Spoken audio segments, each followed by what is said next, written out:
দর্শক, আমন্ত্রণ সময় টিভি ডিজিটালের নিয়মিত আয়োজন ফেসবুক লাইভে। আপনাদের সাথে আছি আমি আতাউর কাউসার।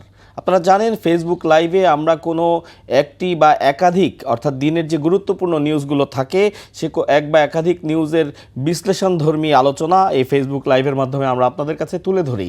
চেষ্টা সবসময় একই, আপনাদেরকে আরও বেশি পরিমাণে তথ্য দেওয়ার মাধ্যমে আপনাদেরকে আরও বেশি আপনাদের যে দৈনন্দিন জীবনের যে কী ঘটছে সেই বিষয়গুলো জানানো এবং একই সাথে কোনো একটি বিষয় নিয়ে কি করণীয়, কি করতে হবে বা ইনফরমেটিভ যে বিষয়গুলো আছে সেই বিষয়গুলো যত বেশি সম্ভব আপনাদের কাছে তুলে ধরার প্রয়াসেই এই ফেসবুক লাইভ। তো আজকেও তেমন কিছু বিষয় নিয়ে আপনাদের সামনে আমি হাজির হয়েছি।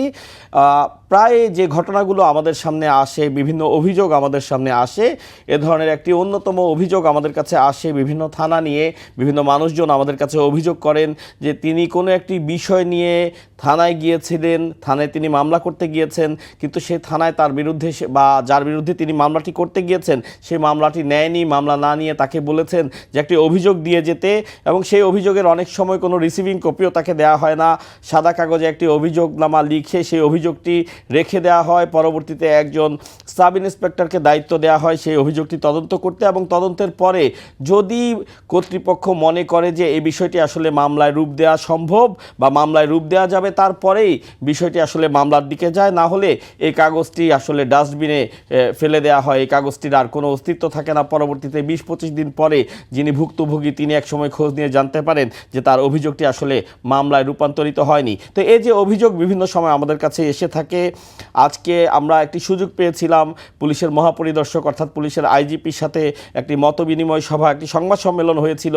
সেই সংবাদ সম্মেলনে সাংবাদিকরা বিভিন্ন বিষয় তার কাছে তুলে ধরেছেন, যার মধ্যে এই বিষয়টি একটি অন্যতম ইস্যু ছিল।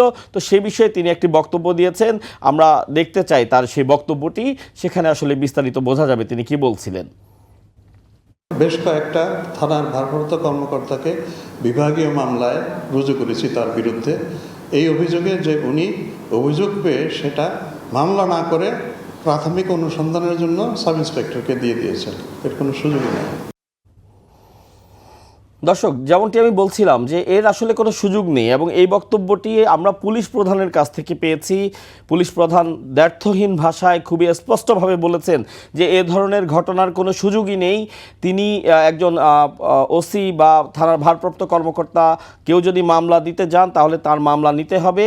তিনি একটি অভিযোগ লিখিয়ে নিয়ে সেটি এসআইকে দিয়ে তদন্ত করিয়ে পরবর্তীতে যে মামলা নেবেন এর কোনো সুযোগ নেই, এবং এ ধরনের অভিযোগের ভিত্তিতে কয়েকজন ভারপ্রাপ্ত কর্মকর্তার বিরুদ্ধেও ব্যবস্থা নেওয়া হয়েছে, এমনটি পুলিশের মহাপরিদর্শক জানিয়েছেন। এবং সেক্ষেত্রে আপনারা যদি সংক্ষুব্ধ হন, অর্থাৎ দর্শক আপনাদের উদ্দেশ্যে বলছি যে আপনি যদি সংক্ষুব্ধ হন, আপনি যদি এ ধরনের কোনো ঘটনার সম্মুখীন হন, তাহলে পুলিশ মহাপরিদর্শক বা পুলিশের যে হেডকোয়ার্টার আছে সেই হেডকোয়ার্টারে একটি সেল আছে, সেই সেলে আপনারা আপনাদের যে অভিযোগ সেই অভিযোগটি জানাতে পারবেন। পরবর্তীতে পুলিশ বিভাগ থেকে সেই বিষয়টি তদন্ত করে যদি তার সত্যতা পাওয়া যায় তখন কিন্তু যে ব্যবস্থা নেয়ার সে ব্যবস্থা তারা নেবেন। যেমনটি পুলিশের মহাপরিদর্শক আজ বলেছেন যে কিছু কিছু থানার ভারপ্রাপ্ত কর্মকর্তার বিরুদ্ধে বিভাগীয় মামলাও কিন্তু তারা গ্রহণ করেছেন। এটি ছিল একটি অন্যতম বিষয় আজকে আমরা যে প্রশ্নগুলো তার কাছে করেছিলাম। এবং আরও একটি বিষয় আমরা তার কাছে আজকে অবতারণা করেছি, সেটি হচ্ছে যে বৈষম্য বিরোধী আন্দোলনের সময় বেশ কিছু মামলা হয়েছে। আসলে ছাত্র জনতার উপর যে নির্যাতন হয়েছিল সেখানে ফ্যাসিস্টের অনেক দোসররা জড়িত ছিল বা বিভিন্ন মানুষ জড়িত ছিল, একই সাথে আইনশৃঙ্খলা রক্ষাকারী বাহিনীর সদস্যরা জড়িত ছিল। সব মিলিয়ে তাদের বিরুদ্ধে বেশ কিছু মামলা হয়েছে, এবং একই সাথে প্রকৃত যে দোষী তাদের বিরুদ্ধে মামলা হওয়ার পাশাপাশি কিন্তু নিরীহ মানুষদেরকেও অনেকে হয়রানি করছেন এ ধরনের মামলাগুলো দিয়ে। আজ পুলিশের মহাপরিদর্শক তিনি আমাদের কাছে স্বীকার করেছেন যে এ ধরনের বিষয় তারাও জেনেছেন যে অনেকে অর্থের লোভে পড়ে বা মানুষকে ক্ষতিগ্রস্ত করার জন্য, ব্যক্তিগত স্বার্থ উদ্ধারের জন্য এভাবে মিথ্যা মামলা দিয়ে মানুষকে ফাঁসিয়ে দিচ্ছেন।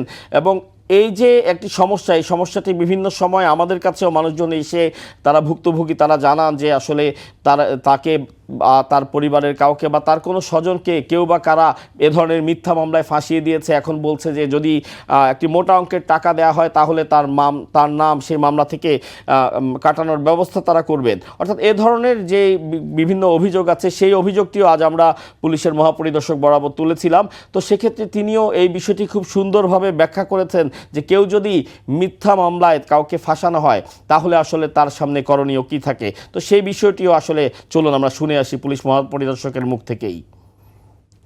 নিরীহ লোকজন মামলায় যে অনেকেই সংশ্লিষ্ট হয়ে গেছে, মানে ষড়যন্ত্রমূলকভাবে অথবা টাকা আদায়ের জন্য, আমরা এটার জন্য সরকার এই ফৌজদারি কার্যবিধিতে 173 ধারাকে এর সাথে সংযোজন করে 173-এর এই নামে আরেকটা ধারা আইন মন্ত্রণালয় থেকে দেয়া হয়েছে, প্রণয়ন করা হয়েছে। এবং এই ধারা অনুযায়ী যারা নিজেকে নির্দোষ নিরীহ মনে করেন ওনাদেরকে সংশ্লিষ্ট জেলার পুলিশ সুপার নির্দোষ হিসাবে রিপোর্ট দিয়ে আদালতে প্রতিবেদন পাঠাতে পারেন এবং আদালত সেটা গ্রহণ করে তাকে মামলার দায় থেকে মুক্তি দিতে পারেন চার্জশিটের অনেক আগেই, যে কোনো সময়। একটা চার্জশিট হতে তো আপনারা দেখেছেন 1 বছরে মাত্র আমরা 55টা দিতে পেরেছি। এখন 1700 মামলার চার্জশিট দিতে কত বছর লাগে আল্লাহ জানে। সেই জন্য এই নিরীহ নির্দোষ লোকদের হয়রানি থেকে বাঁচানোর জন্য এই বিধানটা সরকার করেছেন। এখন যে কেউ ইচ্ছা করলে আবেদন করতে পারে পুলিশ সুপারের কাছে যে আমি জড়িত ছিলাম না, আমার সমস্ত বিষয় বিচার বিবেচনা করে আমাকে এই দায় থেকে মুক্তি দিন। এসপি তাদের এই কেসগুলো আলাদা করে বিবেচনা করে আদালতে ইন্টারিম রিপোর্ট বলে, ইন্টারিম ইনভেস্টিগেশন রিপোর্ট, অন্তর্বর্তীকালীন ইনভেস্টিগেশন রিপোর্ট পাঠাতে পারেন এবং আদালতও সেটা গ্রহণ করে এদেরকে দায় মুক্তি দিয়ে দিতে পারেন। আমরা অলরেডি 173 ধারা অনুযায়ী 136 জনকে অভিযোগ থেকে আদালত অব্যাহতি দিয়েছে আমাদের রিপোর্টের প্রেক্ষিতে, এবং আমরা আরও 236 জনের আবেদন বিবেচনা করছি। যেমনটি দেখছিলেন দর্শক, অত্যন্ত প্রশংসনীয় একটি উদ্যোগ। এর মাধ্যমে আসলে আমরাও আশা করব যে নিরীহ যে মানুষগুলো যাদেরকে মিথ্যা মামলায় ফাঁসানো হয়েছে তারা যথাযথ আবেদনের মাধ্যমে এসপি বরাবর যে আবেদনের কথা বলা হয়েছে সে আবেদনের মাধ্যমে তারা তাদের বিষয়টি এসপিকে জানাবে এবং সেখানেও খুব সুন্দরভাবে সুচারুভাবে তদন্তের মাধ্যমে তারা যে নির্দোষ সেই বিষয়টি তিনি তুলে আনবেন এবং একই সাথে আদালতে প্রতিবেদন দেওয়ার মাধ্যমে সেই নিরীহ ব্যক্তিগুলোকে দায় মুক্তির ব্যবস্থা করে দিবেন। এবং আরেকটি জিনিস আপনাদের জানিয়ে রাখি যে এখানে 1700 মামলার একটি কথা পুলিশ মহাপরিদর্শক বলেছেন যে 55টি মামলার চার্জশিট তারা দিয়েছেন। 1700 মামলার চার্জশিট দিতে কত সময় লাগে তা একমাত্র আল্লাহই জানেন। এই 1700 মামলার কথাটি এই কারণে এসেছে যে বৈষম্য বিরোধী আন্দোলনের সময় যে ঘটনাগুলো ঘটেছে সেই ঘটনাগুলোর প্রেক্ষিতে মোট এখন পর্যন্ত 1760টি মামলা হয়েছে এবং এই 1760টি মামলায় লক্ষ লক্ষ মানুষ আসামি রয়েছেন, যাদের মধ্যে অনেকেই আছেন যারা একেবারেই নিরীহ। তারা এই মামলার ঘটনা সম্পর্কে আগাগোড়া কিছুই জানতেন না, ঘটনাটি কোথায় হয়েছে সেটাও তারা জানেন না, তারা কোনোভাবেই আসলে এই মামলা বা ঘটনার সাথে কোনোভাবে জড়িত ছিলেন না। তারপরেও তাদেরকে কোনো না কোনো কারণে ব্যক্তি স্বার্থ উদ্ধারের লক্ষ্যে অথবা অর্থের লোভে, অর্থ আদায়ের লক্ষ্যে তাদেরকে মামলায় ফাঁসানো হয়েছে।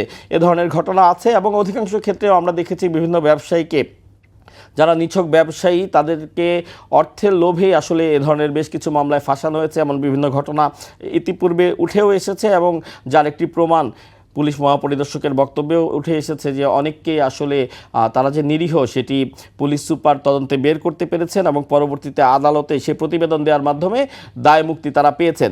তো এটি ছিল দ্বিতীয় উল্লেখযোগ্য ঘটনা। এরপরে জাতির একটি অত্যন্ত উল্লেখযোগ্য বিষয় সামনে রয়েছে, যেটি হচ্ছে ত্রয়োদশ জাতীয় নির্বাচন। সেই নির্বাচনকে কেন্দ্র করে আসলে সব দিকে এখন বর্তমান রাজনৈতিক যে পরিস্থিতি যেদিকে যাচ্ছে বা যত রকমের টানাপোড়েন চলছে, যত রকমের আলোচনা চলছে, তার সব কিছু একটি জিনিসকে কেন্দ্র করেই হচ্ছে, সেটি হচ্ছে ফেব্রুয়ারির প্রথমার্ধে যে নির্বাচনের কথা বলা হচ্ছে। তো সেই নির্বাচনটি সুষ্ঠুভাবে হতে পারে কিনা বা সুষ্ঠুভাবে হবে কিনা তার জন্য অনেক কিছুই আসলে নির্ভরশীল, তার উপর নির্ভরশীল এই নির্বাচন, অনেক কিছুর উপর নির্ভরশীল এই নির্বাচন। এর মধ্যে অন্যতম একটি বিষয় হচ্ছে নির্বাচনী পরিবেশ, যে আসলে মানুষ সুষ্ঠুভাবে ভোট দিতে পারবে কিনা। আপনারা জানেন যে বেশ কিছু অস্ত্র গণ অভ্যুত্থান চলাকালীন যে আন্দোলন, সে আন্দোলনের সময় লুট হয়েছিল এবং এখনও পর্যন্ত প্রায় 1300-র বেশি মিলিয়েই অস্ত্র উদ্ধার হয়নি, সব মিলিয়ে অবৈধ অস্ত্রের যে ঝনঝনানি এবং সব মিলিয়ে আসলে নির্বাচনী পরিবেশটি সুন্দর থাকবে কিনা বা নির্বাচন আদৌ হতে পারবে কিনা, নাকি নির্বাচন হওয়ার আগেই দেশকে অস্থিতিশীলতার দিকে ঠেলে দিয়ে নির্বাচনী পরিবেশ অস্থিতিশীল করার মাধ্যমে নির্বাচনকে ভণ্ডুল করা হবে, এ ধরনের নানান প্রশ্ন, নানান আশঙ্কা জনমনে চলছে। তো আজ এই পুলিশের মহাপরিদর্শক তিনি যেমনটি বলেছেন, র্যাবের মহাপরিচালক তিনিও কথা বলেছেন এবং এনটিএমসি অর্থাৎ ন্যাশনাল টেলিকমিউনিকেশন মনিটরিং সেন্টার তার যে মহাপরিচালক, তারা তিনজনই এই নির্বাচনী পরিবেশ নিয়ে কথা বলেছেন। এ নিয়ে আমার একটি প্রতিবেদন আজ প্রচার হয়েছে, চলুন সে প্রতিবেদনটি দেখে আসি। শারদীয় দুর্গাপূজা নির্বাচন যত এগিয়ে আসছে ততই জোরালো হচ্ছে নিরাপত্তা ব্যবস্থা নিয়ে আলোচনা। বিভিন্ন পরিকল্পনা তুলে ধরছে আইন শৃঙ্খলা ও নজরদারি কার্যক্রমে জড়িত সব সংস্থাও। আইন শৃঙ্খলা পরিস্থিতি র্যাব মহাপরিচালক জানান, অস্থিতিশীলতা তৈরির পথ বন্ধ করে নির্বাচনী পরিবেশ ঠিক রাখতে অপরাধীদের আইনের আওতায় আনতে কঠোর অবস্থানে রয়েছে তার বাহিনী। ফেব্রুয়ারির প্রথমার্ধে যে জাতীয় নির্বাচন হবে, সেই নির্বাচন করার জন্য যে রকম আইন শৃঙ্খলা পরিবেশ দরকার, সেরকম আইন শৃঙ্খলার একটি পরিবেশ আমরা তৈরি করতে সক্ষম হব। এই জন্য আমরা আইন শৃঙ্খলা রক্ষাকারী বাহিনীর সকল সদস্য এবং র্যাব তো অবশ্যই আমরা কাজ করে যাচ্ছি এবং আমরা আশাবাদী যে আমরা এই সময়ের মধ্যে সুন্দর একটি পরিবেশ তৈরি করতে পারবো। খাগড়াছড়িতে সংঘবদ্ধ ধর্ষণের অভিযোগ পাওয়ার আধ ঘন্টার মধ্যে মূল অভিযুক্তকে গ্রেফতার করা হলেও কেন অস্থিতিশীল পরিস্থিতি তৈরি করা হলো এই প্রশ্ন তুলে পুলিশ প্রধান বলেন, নির্বাচন সামনে রেখে জল ঘোলা করার চেষ্টা করছে বিভিন্ন মহল। আমাদের কিন্তু চেষ্টার কমতি নেই। একজনকে অ্যারেস্টও করা হয়েছে, মামলা নেওয়া হয়েছে, ডাক্তারি পরীক্ষা করা হয়েছে, তারপরে কেন এই জিনিসটাকে ফুলিয়ে ফাঁপিয়ে বড় করা হচ্ছে? যারা অস্থিতিশীলতা তৈরি করতে চাচ্ছে তারা এই ছোটোখাটো একটা যে ইস্যু নিয়ে they are trying to blow it up, সম্প্রীতি বিনষ্ট করতে চায়। আলটিমেটলি সমাজ অস্থির হলে সেই গোলটা গিয়ে হবে আলটিমেটলি যে আমাদের একটা শান্তিপূর্ণ ইলেকশন যেন ক্ষতিগ্রস্ত হয়, এটাই হচ্ছে হয়তো গোল। আমরা সজাগ আছি। দুর্গাপূজার নিরাপত্তা ও পরিবেশ মনিটরিং করতে অ্যাপ উদ্বোধনের অনুষ্ঠানে এনটিএমসি এর পরিচালক বলেন, দেশকে অস্থিতিশীল করতে চেষ্টা করছে একটি মহল, গুজব ঠেকাতে তৎপর রয়েছে আইন শৃঙ্খলা বাহিনী। আমরা প্রত্যেকটা ঘটনার ফ্যাক্ট চেক করছি এবং আমাদের মতো এরকম ফ্যাক্ট চেক এরপর আর কিছু নাই, কারণ যেহেতু আমাদের লোক গ্রাউন্ডে আছে, সে ওখানে হাজির আছেন। 31,576টা পূজা মণ্ডপে আমার লোক ওখানে হাজির আছে। সুতরাং কেউ যদি বলে যে ওই পূজা মণ্ডপে এটা হয়েছে, কোরআন শরীফ পড়ানো হয়েছে, ওই পূজা মণ্ডপে প্রতিমার হাত কেটে দেওয়া হয়েছে, অথবা ওখানে পাগল ঢুকে একটা অযৌক্তিক কাজ করেছে, সেটা ফ্যাক্ট চেক করতে আমার 1 মিনিট লাগছে। গতবারের তুলনায় এবার গুজবের সংখ্যাটা কম, আমি বলবো। যেগুলো আসছে সোশ্যাল মিডিয়াতে সেগুলো আবার আমরা কাউন্টার করছি ভেরি স্ট্রংলি। যারা দেশকে অস্থিতিশীল করতে চাচ্ছেন, তারা এটা করছেন, এবং কারা চাচ্ছেন অস্থিতিশীল করতে সেটা আমরা সবাই জানি। আরো জানান, নির্বাচন সামনে রেখে সামাজিক যোগাযোগ মাধ্যম নিবিড়ভাবে মনিটরিং করা হচ্ছে। 31,576 আতাউর কাউসার, সময় সংবাদ, ঢাকা।